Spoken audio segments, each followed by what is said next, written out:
আজকে হচ্ছে ভ্যানে যাচ্ছি, কারণ আজকে সাইকেলে বের হয়নি। যাচ্ছি আজকে ছোলা খেতে, যাব একটা লোকেশনে। অবশ্যই আপনারা যখন কমেন্ট করবেন লোকেশনটা বলবো। সো ফার্স্টে বাস থেকে নেমে পড়লাম, নেমে পড়ার পরে এখন হাঁটতেছি, যাব এই কাছেই হচ্ছে ছোলা খেতে যাব। তো ছোলাটা সাধারণত রেলওয়ের পাশে বিক্রি করে থাকে। তো আমি এখন রেলের পার হব, আস্তে আস্তে রেলের লাইনের দিকে এগিয়ে যাচ্ছি। দেখতেই পাচ্ছেন প্রচুর ভিড়, সন্ধ্যার সময় ওনাকে পাওয়া যায়। তো মোটামুটি রেলের ওইখানে চলে আসলাম। আসার পরে এখন দেখতে পাচ্ছেন যে আমি এই পার্টটা পার হচ্ছি। ঠিক এই রেল লাইনের সাথেই হচ্ছে বিক্রি হবে, আর এই রেল লাইনের মাঝে হচ্ছে অন্যান্য জিনিসগুলো বিক্রি করে থাকে, বিশেষ করে সবজি টবজি, অন্যান্য যে ছোটোখাটো জিনিস ফল টল বিক্রি করে থাকে। তো এখন আমি পার হব, আগে ফার্স্টে পার হচ্ছি, নর্মালি যাচ্ছি। হওয়ার পরে দেখতেই পাচ্ছেন এখানে সব কিছু বাদাম টাদাম বিক্রি করে।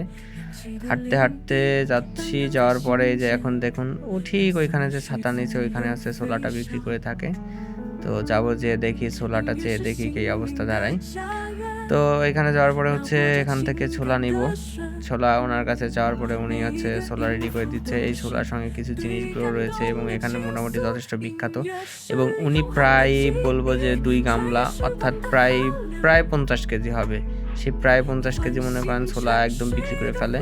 ছোলার সঙ্গে সঙ্গে এখানে চানাচুর এবং এর সঙ্গে যে সালাদ, আর তার সঙ্গে পেঁয়াজ মরিচ দিয়ে সুন্দর করে এবং লেবু দিয়ে মাখিয়ে দেয়।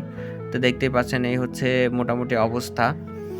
এখন এখান থেকে যদি আমি একটা খাওয়ার পরে আমি রিভিউ হিসাবে যদি রিভিউ দিই, এখন রিভিউ দেওয়ার টাইম। তো রিভিউ হিসাবে যদি দিই, এটার টেস্ট খুবই ভালো। আপনারা যদি বাসায় ট্রাই করতে দেখতেন তাহলে করতে পারেন।